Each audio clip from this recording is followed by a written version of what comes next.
Welcome to the Comic Binge. I am your host, Paul Herman, and today we are talking about Superman and continuing our countdown, which is coming up very, very close with a new Superman movie. DC Studios Superman movie coming out. It's just called Superman, which is not Superman anything or 2025. It's just Superman, which is cool. So today we're continuing our second to last episode of that countdown with Superman Smashes the Klan.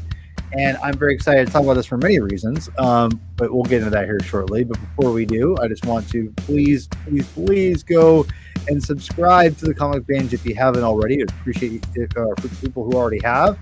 It only makes sense if you love comic books because we love comics, so go check it out. And, without further ado, I will introduce, I don't know. I hate saying introduce because you guys are the binge. So I'll just say, still introducing us. What if this is someone's first episode who's like, I need some Superman content because this movie's coming out and I want to know what a good Superman story is. True, that's true. Okay, you're right. Javi, you win. Free podcast, right, someone's first. We have El Corazon himself, Javi Trujillo. How are you doing, Javi? Doing all right, man. All right, good. Good. Last but not least, one of my best friends in the world, the Reverend himself, Chris Clow. How are we doing, Reverend? Hanging it in there, my friend. Good to talk about an uplifting story, as always. Yeah. Is that a Superman Truth shirt? I'm sorry. It is, yeah. Okay. I've got that one in my closet. It's a little tight. It was a gift from Mr. Paul Herman, actually. Oh, nice.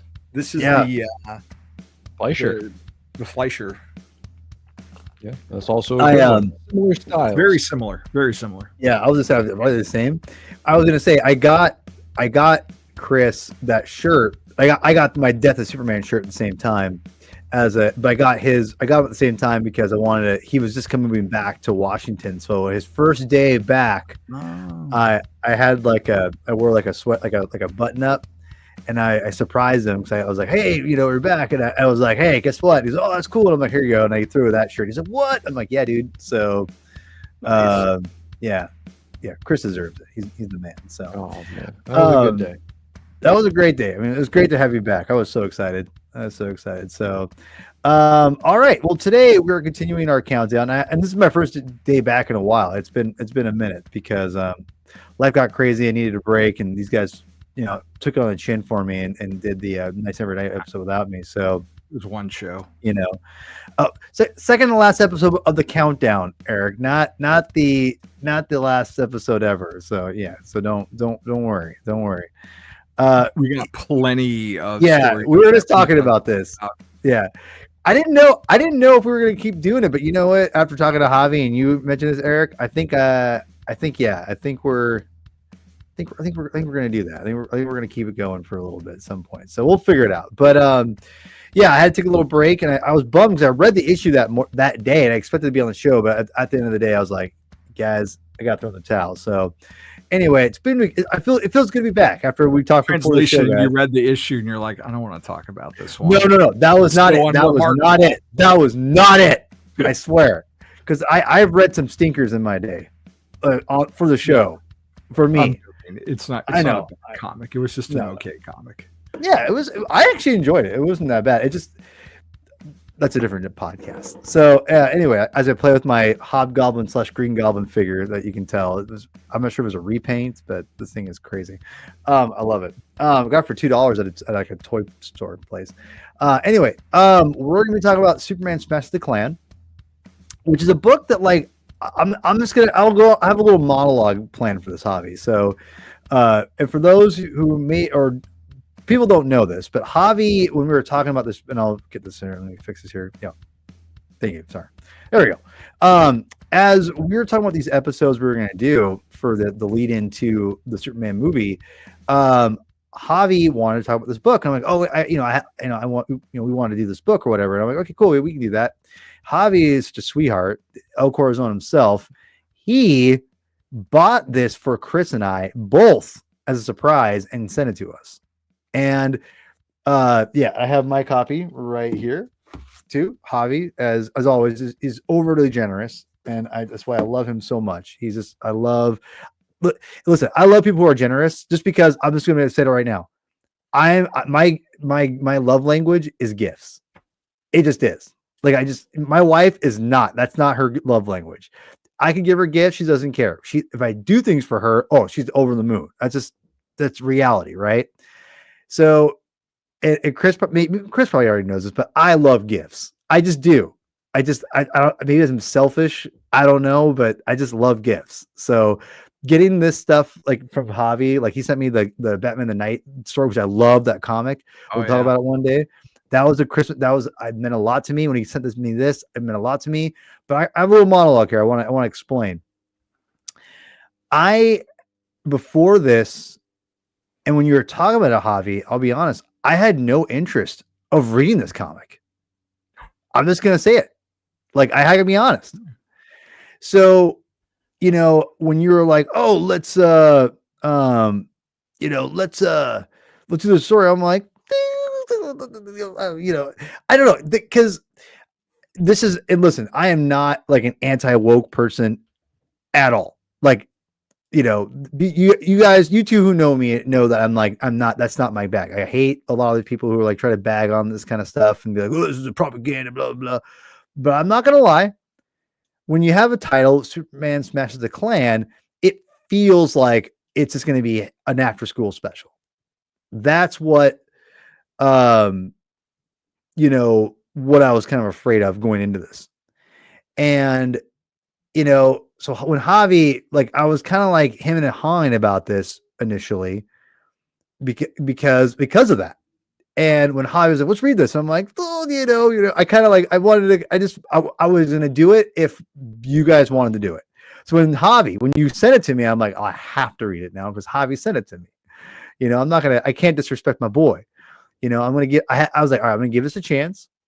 Because I know people have talked about this besides you. I've had people like Jay Yaz, I think I mentioned it a couple times. I've seen people talk about it. I just thought maybe it's just that anti, racism thing, which is good. Heavy-handed. I was like, I don't know. I just didn't know. So I was not like chomping at the bit to read this. And before we get totally into it, I want to say that right off the bat. And this is not just me saying this because I'm like, I'm trying to be nice. I was very pleasantly surprised of the story and how much I enjoyed reading it. And because I was not looking forward to it. This is not like I had low expectations. And so I was walking into something that, I was like, I expected complete dog crap and it was pretty good. Like nothing like that. I knew it was going to be like a fine comic, but there was a lot of surprises in this that I was not expecting that I really liked. And I just want to say that, for those people who like maybe are looking at the story and thinking it is a propaganda book or whatever, you could look at it like that, like I did. Like I thought I was like, okay, I don't want to be hit over the head with like, with a theme, but it's not. And it really ties into Superman character and development as a character way more than I was expecting. And I thought it was really cool how they did it. And we'll talk about that. So Javi, I just wanted to tell the audience and tell you that I'm glad that you made me read this. And cool. And I just off the bat, I want to tell people, if people want, when you were so adamant about reading this story for essential Superman stories, that's why I was like, I don't know. After reading it, I totally get why you're saying that for many different reasons. And I want to give my stamp of approval of someone who was very apprehensive about reading this already. This is absolutely, like, to me, for people who want to get into Superman, this is to me a must read. And it is, besides the fact that it has a great message, which is obviously stamped on the cover as a character for Superman. Even though we'll get into more of the details here, even though it's dated, it's a period piece, the fact you get to see him as a character develop was a pleasant surprise, and I think that's why I would say this is a must read for Superman fans. So Javi, I want to throw it to you first and just be like, where, why you chose the story I could see, but why, I want you to hear in your words why you chose it and kind of, what it kind of means to you. Well, this came out 2019 and 2020. It came out in like 3, not like prestige style format books, but they're a little bit shorter than prestige. Yeah.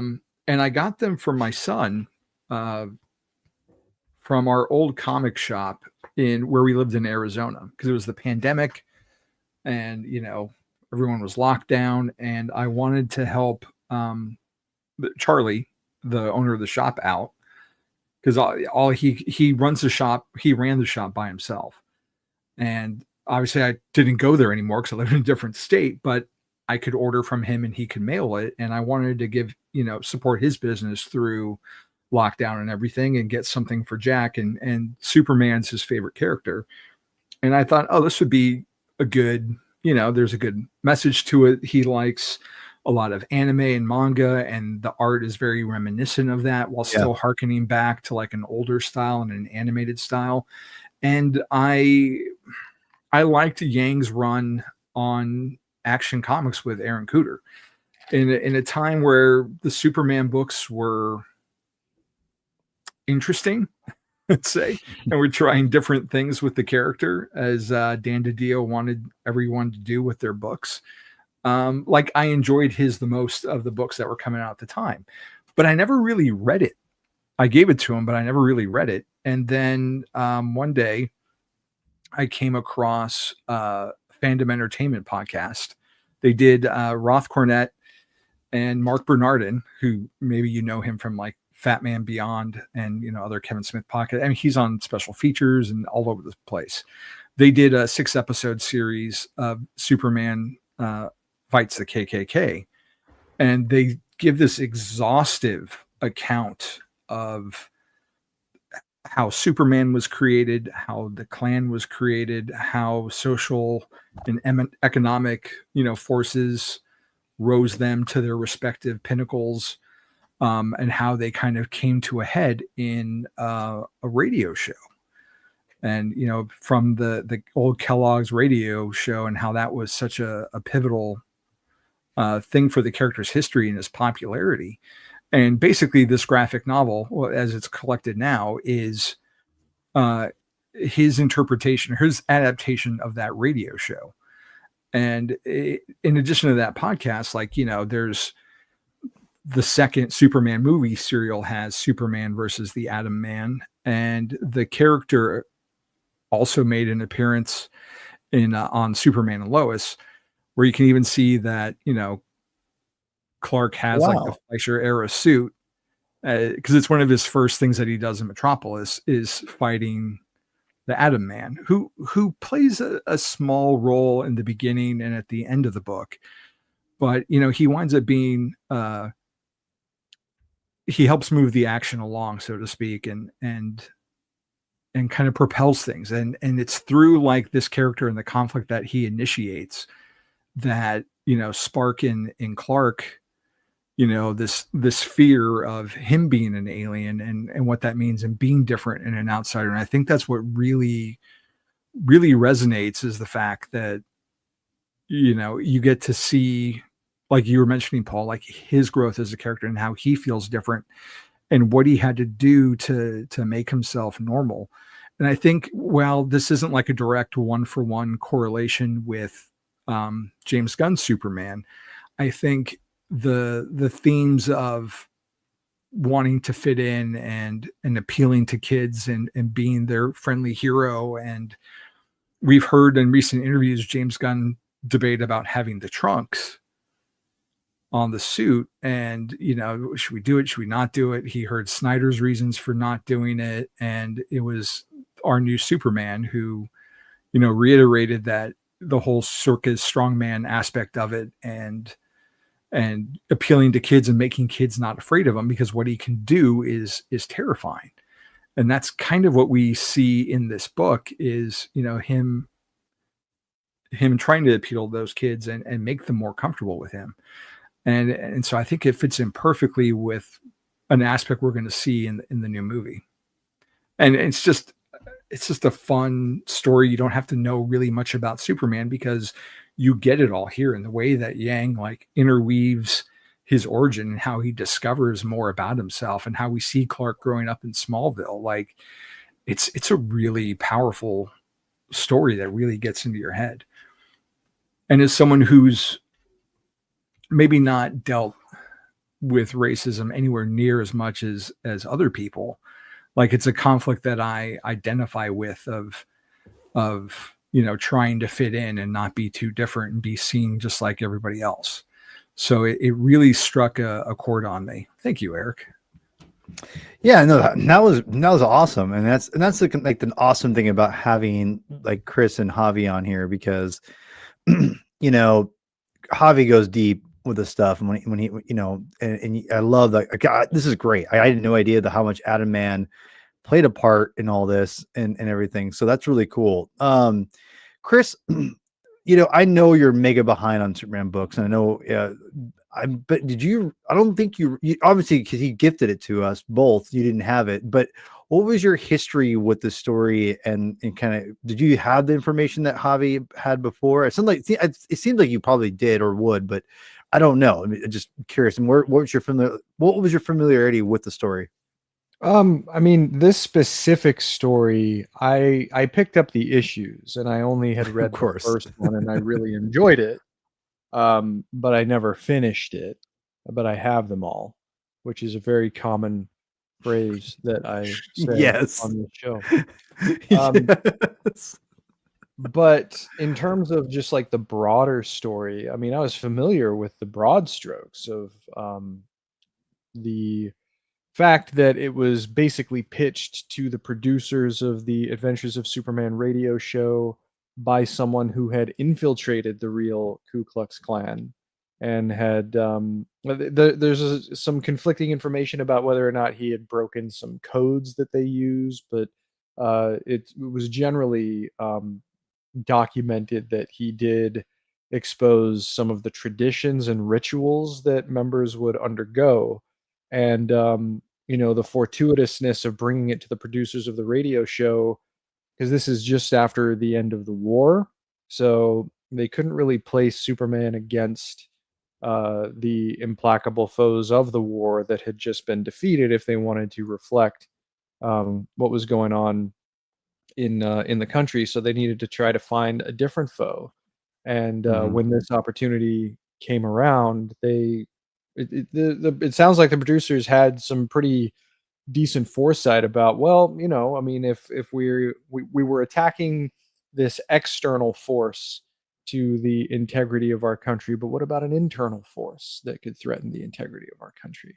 So that's what brought them around to doing this. And then the actual person who pitched the story wrote a memoir a number of years later, and described how there was a real world impact on the perception of that organization in the years that followed, and how Superman did a pretty effective job uh, to show how ridiculous such an organization is, and the things that they stand for, and the kinds of hate that is spewed on a regular basis.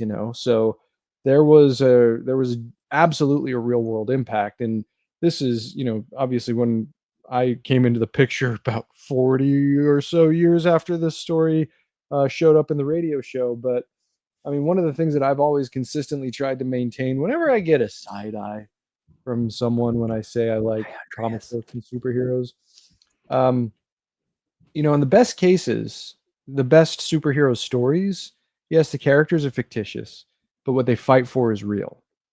And in the instance here with the radio show, certainly, that was absolutely the case. He was fighting for an ideal, for a reality, perhaps an ideal reality that we could all hopefully get to someday, which just gets back to the idea of a better tomorrow. And so the fact that story seemed to have such an impact on Gene Yang, and who saw this opportunity to adapt the broad strokes of the radio show into this particular Yeah. story. Um, he had a foresight, and I think he talked about some of his reasoning being that there are new forces at play in the world that might be bringing some of these ideas back. And Superman, who was it? I think it was Tom King recently who talked about Superman is not a challenging character to write. If anything, he's easy to write and he's easy to relate because he always does the right thing. Mhm. And some people might see that as boring, but other people I think might see that as a guidepost. And in this instance, Superman does the right thing. He stands up for people who are oppressed, and these larger institutional forces, and the story plays with this a little bit, that are part of different elements of society. He stands as a strong force against those insidious forces, and that's one of the things that I just love about this. He's standing up for people who need a champion. And but the cool thing about this story too is that it modernizes things enough that it's not like the people that Superman is fighting for are unable to fight for themselves. We certainly see that in over the course of the pages of the book. But there is something to be said about this sort of unified uh, understanding that people in the story are going through, while Superman is also coming to understand more about his own reality and his own history, and how those things kind of line up. So, I was very familiar with the broad strokes of the radio show. I haven't listened to the entire thing, but I am planning to. I just actually recently learned that it is pretty easily available, which is good. I probably only listened to about half of it. So I'm going to finish it. It's like 16 episodes, but the episodes are like 15 minutes Jeez. 5 minutes of those are like ads for the cereal that sponsored the show. So, it's Drink not your Ovaltine and eat Cheerios. Superman. kind of, yeah, basically. I know. I know how it goes. Couple But things. I'm sorry. You want to finish up, Chris? well, it's just this is absolutely a story that is totally worth reading. I mean, Gene Yang, I really enjoyed his run on the main title when he was part of it at the end of the New 52. I thought that he did bring this very not that other creators at the time didn't, but Yang seemed to bring maybe a more visceral, humanistic perspective to his stories that I really appreciated.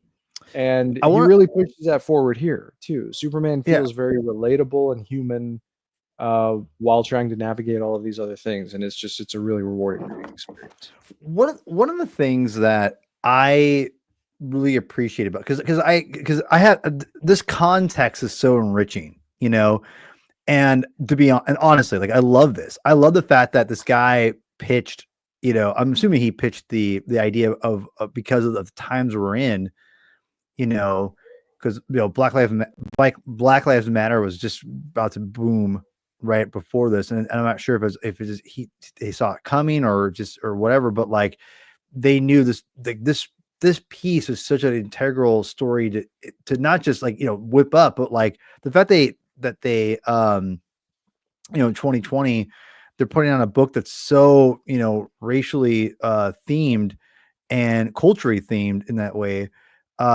is fortuitous to them, because I think it's important to have something like this, where Superman takes a stand on. It's obvious, but the fact that they were adapting it and being inspired by it, like a radio show, is something that I had no idea. That's so cool. And like I love stuff like that, taking something like that and modernizing it in a different medium, basically, to an extent. I mean, obviously there's liberties, and it's more of an influence more than a straight adaptation, right? I'm assuming. But that still being said, I love this idea. And I think the fact that DC and listen, I sing DC's praises all the time. I wish Marvel was run by like DC now, because it feels like DC, instead of like hiding behind I'm not hiding behind, but they are embracing different aspects of different mediums or the same medium but different formats of the medium, if that makes any sense. Like this is, this is obviously generated towards a younger audience, but like for the manga crowd, like Eric, you brought up here that it's very manga focused, or and that's obviously intentional because manga is huge with the younger kids. And embracing that, taking this, and that whole idea is a genius idea. And the fact that also it's not in the typical comic format, which Andreas here, who was on the comic store, who works at the comic store I go to, you can tell you this is not a typical format for the comic. It's very close to a manga style. That really, and again, you put those things together, you're making this really accessible and easy for a younger generation to get into. And with the art style, it's not a full bore into manga, obviously, but it's definitely there. It's a smart decision. And I think when you look at it and you put that with the themes, but also the fact that like it's very much, it's definitely like Andreas here says that it's smaller than a typical trade. It totally is, but it looks like, I don't have my manga with me right now, but like it's a little bit bigger than a manga thing, but not by much. And the cool thing about this, and you're gonna hear me say this a lot, if you wanted to give a kid a young, I'd say 9, 10, 12 year 11, 12 year old, look, so that's just a regular comic book. Yeah, it's a regular comic. So it's generated towards that whole thing. And you're exactly, it's between a manga and a regular comic. It's literally like the middle.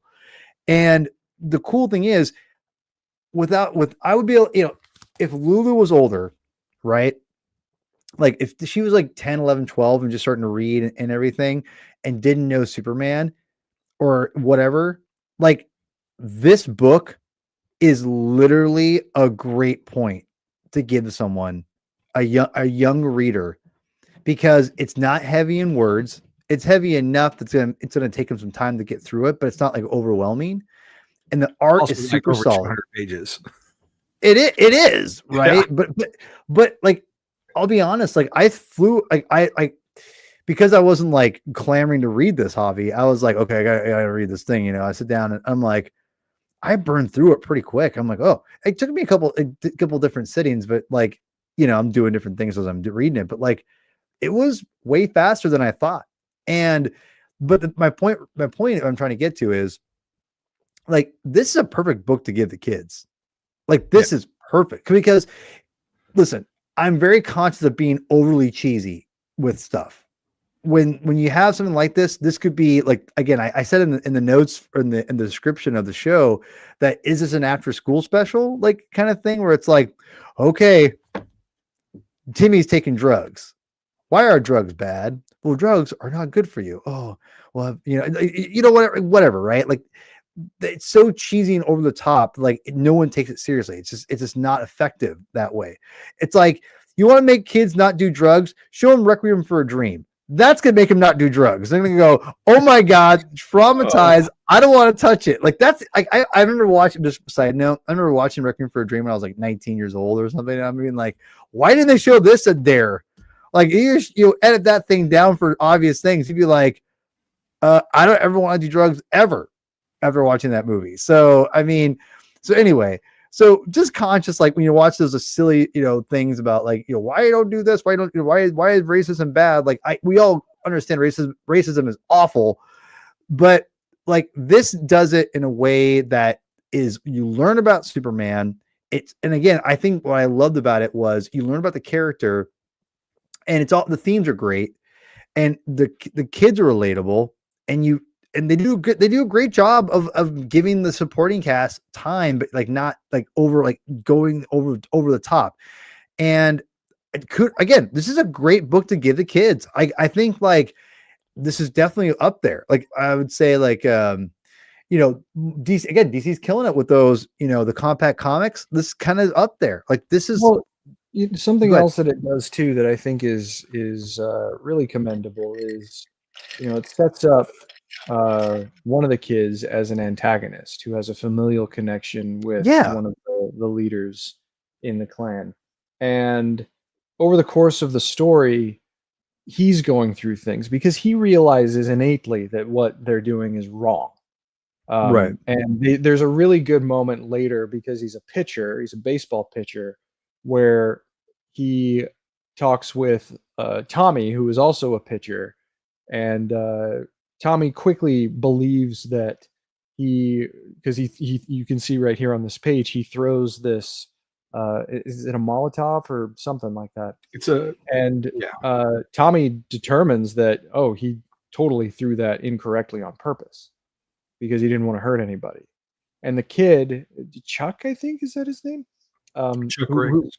yeah, and Chuck Riggs, who is also a character in the radio show, and he goes through a bit of a similar arc. But here, he's trying to find this validation that we're not bad people, but being confronted with what real evil looks like by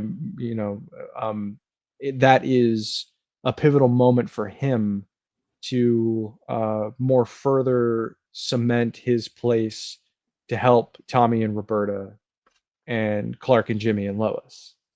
And Superman's presence is assistive in that, certainly, but the kid goes through a lot of inner turmoil before making what is the right decision, and it's rooted in this desire to establish this human relationship, this friendship between he and the main characters.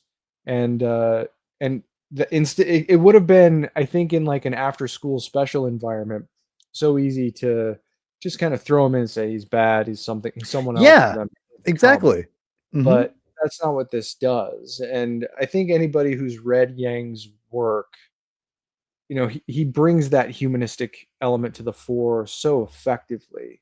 That was never a concern that I had going into this. I mean, I can see how you might feel that way, but really, at the end of the day, I mean, it's got such a rich lineage with what it's adapting, coupled with someone who has a good track record in getting inside the material, but also trying to give context to a story of importance, that this just combines really effectively. And I agree, it would be a good book for kids to read. I mean, it is. I think it's, despite the fact that it's kind of long, all things considered, at least in comparison to maybe other young reader oriented comics, it is easy in the sense that the words that are used help to really convey the arc of the characters. The artwork itself is very clear in how it progresses things from one page to the next, and it's just well written Superman. Like it kind of reminds me, what you were talking about kind of reminds me of the aversion that I felt initially to absorbing the 1950s Superman TV show. I just kind of assumed out of hand that it was going to be kind of hammy at times in sort of showing these morality 1950s. Right. But then when I watched the show, it was so striking to me how much humanity George Reeves imbued into pretty much every aspect of Superman, to the point where I'm a firm believer that modern Superman should take more lessons from George Reeves in terms of adaptation than they really do. And that's one of the things I hope the new movie kind of leans into a little bit, is also kind of the John Byrne approach early on in the post-crisis era. And Yang's Superman in this story feels descended from George Reeves, from the radio show, to the extent where that's necessary, and just very, very human, letting everybody overcome without necessarily, like, Superman doesn't really preach in this story as much as he just makes statements. Great point. Yeah.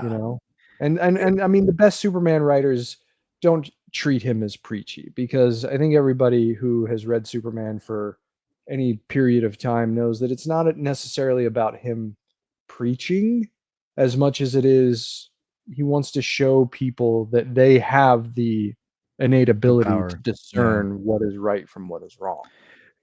And Javi, before you jump in, I want to comment on one thing that we're talking about, like, the characters and what Yang has done and everything. And one of the things that I really appreciated, and you talked about how, like, the humanistic aspect. I don't know the writer very well, so, like, you guys know him. Is it him or her? I don't know. Him. So him. Gene. Sorry, my bad. Gene with a G. I One of the things I really appreciated about this was the dynamic of, is it Tommy? Is it Tommy the brother? Yeah. Okay.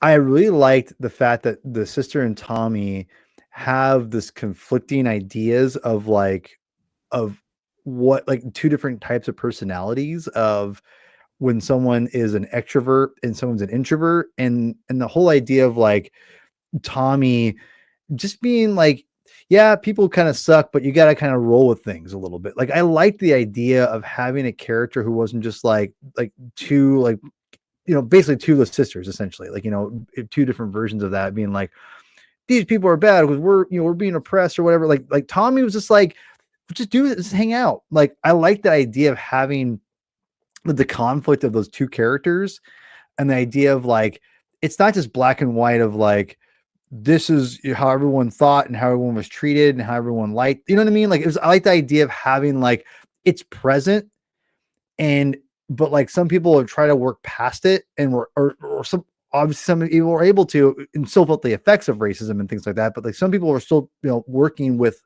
in the confines and trying to work past that. It was a really cool, interesting idea to have it not just be, again, the heavy-handed, like, these kids are they're always just hated on. Like, no, like, Tommy, people like Tommy. Like, I like the idea of having that as, like, these people, like, people could look past, like, being different, right? That Tommy represented that. And I really like that aspect of, like, don't be afraid to be different, embrace that. Like, because there's two sides of that, right? Some people will feel like an outsider, like the sister. I'm forgetting her name right now. This is really bad. Roberta. And then, what was that? Roberta. Her Yeah, American name. yeah. And Tommy, like, there's two different sides of that, right? And I like the idea of, like, there's Tommy's and there's Roberta's, and no response. Each thinking is not right or wrong. It's just the reality, right? And I think that I just liked seeing that conflict between them, because they both have their points. You know what I mean? And I like that. And I like the fact that we got an idea of seeing that, and how just, again, that very human aspect of the characters that I thought that was very understated. And again, it parallels with Clark and Superman extremely well. And these are the things that really surprised me about the book, that I was like, dang, this is actually, like, compelling. And I was not expecting that from this comic book. So I've talked a lot, Javi. You go ahead, and you want to jump in, go ahead. Looking at my physical copies on the back, it does say it's rated E for everyone. So that's cool. You can definitely give it to your kids. But while there's influence from the radio show, I feel like it's more of a modern adaptation than just taking influence. Because listening to that podcast, Sure, they walk you through the whole arc of the radio show, and it's pretty much every event that happens in the radio show happens in this comic. But the big difference here is Roberta and her mother have names and have more to do. And even Superman has far more to do in this, to my understanding, than he did in the radio show. But all the plot mechanics are fairly similar, with the baseball and the uncle, and how it all culminates at the end at a baseball game. By making Roberta not just like a named character, but giving her her own arc of, finding her identity of being this meek, shy kid who always gets like a gurgly stomach, as she says. it to the end of the episode where the end of the comic where she's embraced her identity. Because Lois gives her a gift and, inspires her to, be a journalist, and gives her these pens that say LL. And it's like, those aren't my initials, those are yours. And she's like, no, I did some digging. And, I know that your given name was Lin Shin Lee. So, and that's something that really, along with the Superman story, really hit home for me by the end, because that was something that I personally wrestled with my own identity. And it was always like giving fake names and going by other things growing up. And by the time I was like 30, like I finally got to this point where I accepted, the name that I was given. And that's like a journey that she goes on. So it really hit home by the end, and how much, Superman inspired her to like get over her own fears and help her brother. And even with Chuck, you can see here, one of the things that he gets called out on is the fact that Roberta notices his red boots, and he's doing it because he's a Superman fan. And to be, confronted by his hero the way he is, like, everyone's got like an arc, and maybe some people don't see the error of their ways necessarily, but for the most part, like, there's a narrative for everybody, and it makes it more of a richer experience than the radio play did, because they have more pages to tell the story and modern sensibilities. We expect more from characterizations and things, and it just makes it so much more of a rewarding experience. In addition to like these really crisp visuals that just, they look so good, whether you read it digitally or, on the page. Like, they're just rich images and that pop off. And then we haven't really talked about the heritage of Superman and how he's kind of repressed his memories from when he was a kid in Smallville. And I appreciate how, Yang brings in like Kenny Braverman from Conduit from like the 90s and makes him a character back in the 40s in Smallville, and how he and Clark would have conflict, and showing the community of Smallville and how everyone was, church going, and what it meant to be a part of the community, and how the Bravermans went after Clark and called him a demon and had to get the police involved. And meanwhile, in the present, Clark keeps seeing these aliens come up and hearing all this weird dialogue. And it takes him on this journey of self-discovery where, he finds out where he comes from and what that means to him. And it makes me wonder what kind of aspects we're going to see in the James Gunn film, since it was originally called Superman Legacy, and what that legacy is going to be throughout the film. But even just the writing to the art, like, there's some beautiful. We have not. Yeah, Sorry. We should though. There's some beautiful parallels that he does, with his human parents and his Kryptonian parents. Just the panel imagery is fantastic. So, It's and as an adoptive father myself, this is it was cool. It's funny. There's so many of the heroes that I love are all like, from a found family, or they're orphans in some way. Adoption is like a main theme. Superman. It's funny. I've always got choked up with Superman stuff. What it deals with parents a little bit, but now that I'm like a father / and being an adopted father, or how do I say it right? Adoptee. I'm not sure. Adopted. Yeah, whatever it is. But being a father who's adopted a child has been, anytime like there's this stuff in these movies or these comics, it always makes me like, ugh, and reading this was like, ugh, a couple things, because Lou will eventually have interests of what her birth parents are, and I think like these are good examples for me as a father who's adopted a child, like like Jonathan and Martha, like having their like how they treat it and how like their feelings on it is real. you know, and like people need to realize that this is like legit. You know, I can tell you firsthand, legit. He's straight up their son, and they'll do Yeah, anything like for him. yeah, and that's the thing, like, and it goes without saying, right? Like, you know, blood is, you know, whatever. It's important to an extent, but at the same time, like that clearly goes out the window pretty quick, you know. But at the same time, you can't deny, you know, because it is important, you know, in real world cases, like, you know, like sickness and things like that, and just like, you know, where you come from, like those are all natural things that you need to learn about. And I think like, and I love how Roberta, you know, uses that for like, are you like, why are you not embracing who you are, you know? And I love that. Again, they're using things about this Yeah. that yeah. What's up? What's up, Mike? It's been a while. We gotta get you on soon. I keep saying that, but I mean that. Like, I was just telling the guys, I'm starting to get burned out because I'm planning so hard, and then I see your face, and I'm like, man, I need to get Mike back on here. We can talk about some Ninja Turtle stuff because I'm buying all those IDW Teenage Mutant Ninja Turtle on the whatever they're called, the omnibus volume things that they keep pumping out now. And I've got like the first like 5 or 6 now, which is great. So we'll have to get you on for that soon. So, and last Ronin, obviously. So Ronin. Let me just touch on something really quick here before I forget again.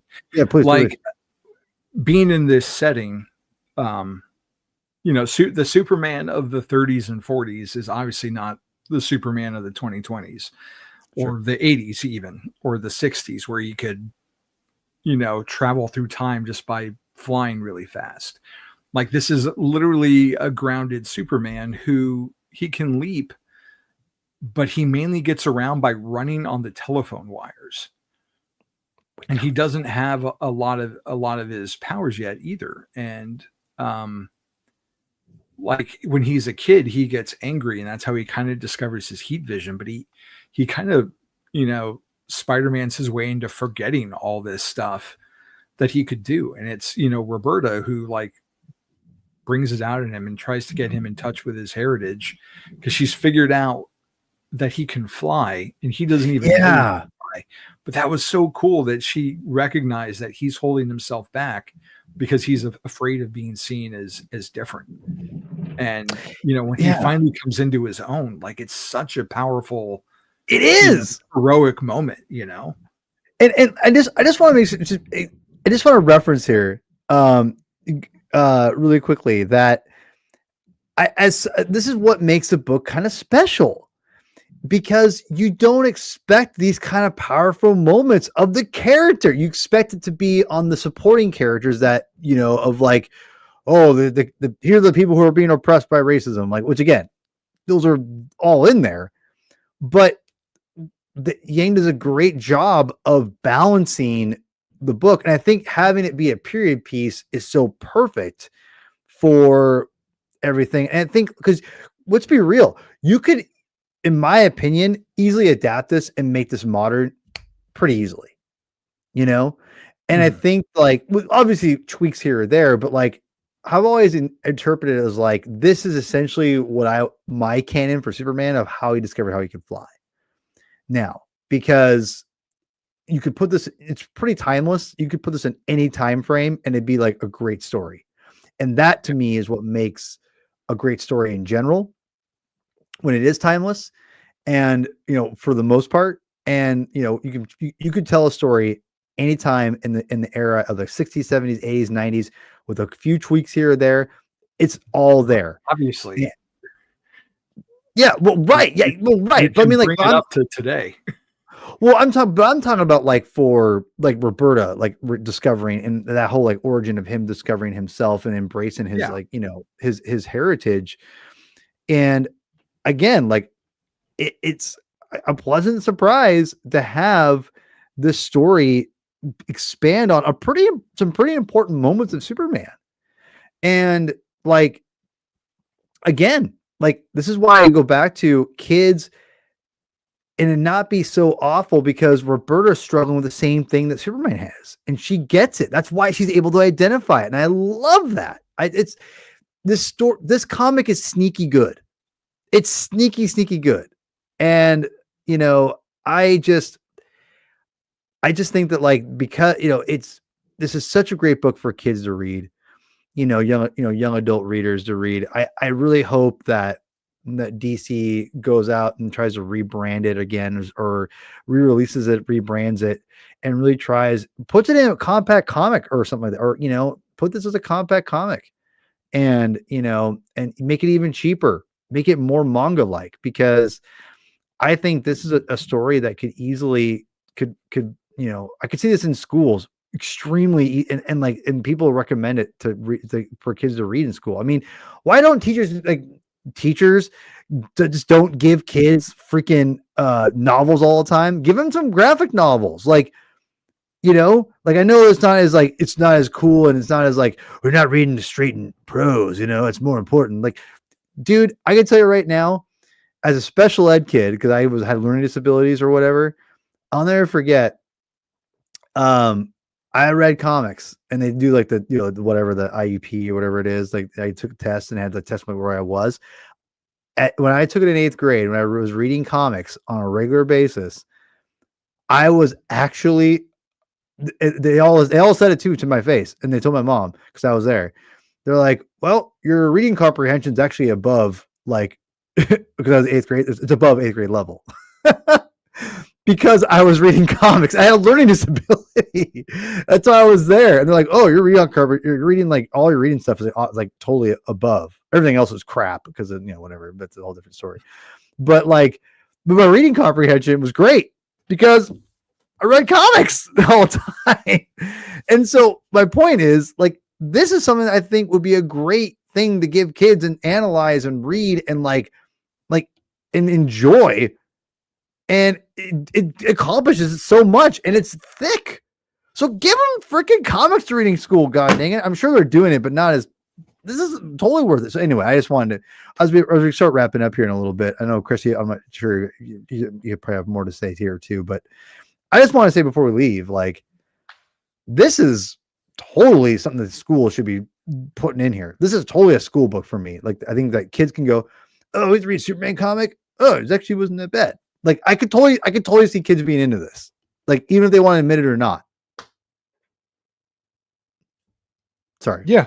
No, I mean, this is, if you haven't given it the time of day, it's absolutely worth reading. The history around it is fascinating. It is. I think it's been appraised a lot more over the past couple of years because it ended up being a pretty influential original story. So the fact that the new adaptation exists in Superman's home medium, I think, is a really cool kind of full circle moment that does some smart things to modernize it while maintaining its general level of accessibility, and also saying a lot about the big guy himself. I mean, at the end of the day, I think that can bring a lot of people into the fold, but there is something important that it wants to say about the what unites us as a people, and what is it that really does fuel our desire for camaraderie and for peace. And I mean, spoiler alert, but the story is absolutely correct when it says we all have tomorrow in common. I We love all that have line. That's a great a line. shared vested interest in what the next day is going to look like for us, for our children, and for anybody else to come. And we're forging that now. The decisions that we make now can reverberate through time. I love this layout. It might not seem like it every day, but that sort of shared edict that we all have tomorrow in common is a really great message to convey, while also saying something interesting about one of the most timeless icons that humanity has ever committed to a story. So yeah, I can't recommend this enough. It's absolutely worth reading. It has a wide level of accessibility, but it's also just kind of an uplifting story, especially if you are a firm believer in wanting to forge a better tomorrow. There are a few books that I think get as effectively to that core idea as this one does. So definitely give it some time.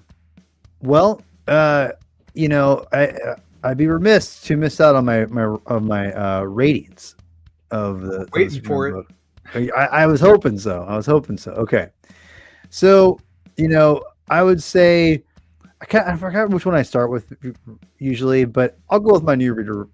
I'll go with my new reader friendly rating. Now remember, there's new reader friendly rating and there's the overall rating. Now they are very two different things that you're when I do my rating, there are two different things that I'm looking at, right? So if one's less or more, it's not it's not always a detriment. So just bear with me. But I think you guys probably know where I'm headed with this. I would say the new reader friendly rating that I'd give this to people, like the I could recommend this to people if I can talk straight. It's easily to me a 9.0. I mean, I wouldn't give it a 10 to give it to anyone, anywhere, anytime, anywhere. I think, but I would say it's pretty close. It's pretty dang close. Who would you not give it to? Who's the 1% or the 10%? I don't know. I think just for people who don't like superheroes. Sorry, my wife's yelling at my daughter. I just said, I could run to bed. Love you. Sorry. If you guys hear that, I totally hear it. But I think that's what it is. I think what to me a 10.0 would be I could give this as anyone. I could recommend it to anyone and be like, this is an important piece of art, kind of a thing. Whereas this is, I think it's very important, but I wouldn't want to give it to to anyone who just don't take superheroes seriously.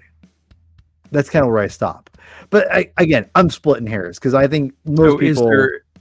Is there anything on the Superman scale then that would reach a 10.0?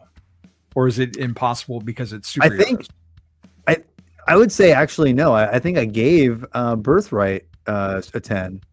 I want to say I'd give that to anyone because I think it has great art. Yeah, you go back to the episode. I think I gave it a 10. I'm pretty sure I gave it a 10. I love that. I love that issue. I think Birthright is a borderline Superman masterpiece. But again, listen to that episode. You hear me praise it. And Rob's on that show. I miss Rob. I'm gonna have Rob on the show soon. See, another episode I can just grab Rob and just talk to him for a little bit. See, I miss Rob. So anyway, so yeah, 9.0. My overall rating is going to be a solid, pretty good 8.0. I think it's not the reason why it's not a 9 or a 10 is that I save those for masterpieces, which I thought about almost giving a 7.5 or whatever, but I'm like, this is I was pleasantly surprised by this comic, and I think if you like reading comics, you should check this out. And I think if you like Superman or not like Superman, this is a worthwhile story. It's fun, it's easy, and it's got good character development and everything. So I just, again, kudos to you, Javi, for recommending it. And it shows me that I should not judge a book by its cover, by its title, by the themes that I'm probably going to be getting into it, because it definitely surprised me of how much I like this story. So yeah, overall rating, I give it 8.0, which is pretty good.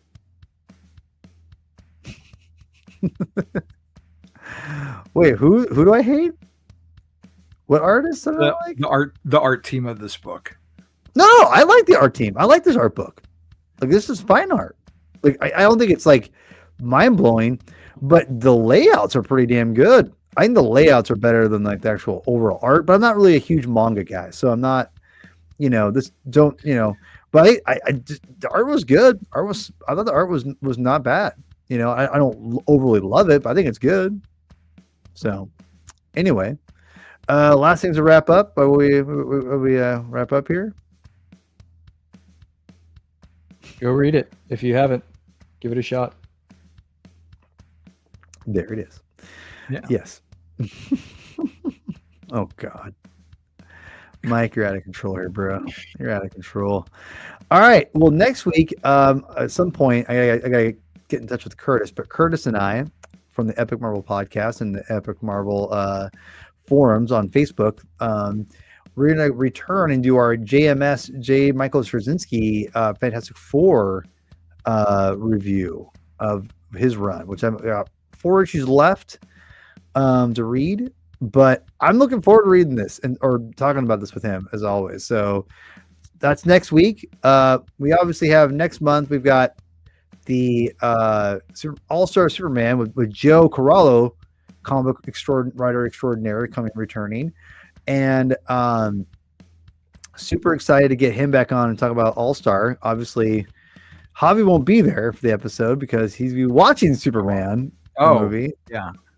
So, but it'll be me, Chris, and Joe. So that'll be a lot of fun. And then obviously reviewing Superman, reviewing Fantastic Four. We got a busy month next month. So any final things as we wrap up here, my friends?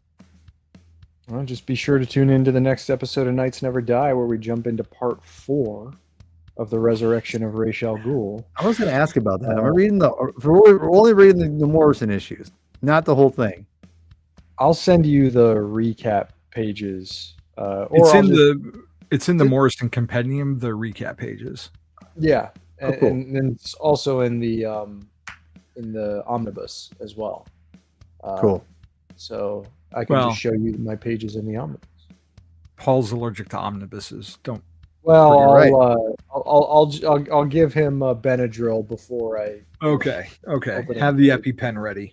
Exactly. Yeah. The EpiPen. But no, I mean, no, you're right. I mean, it's an unusual moment in the Morrison Batman run overall.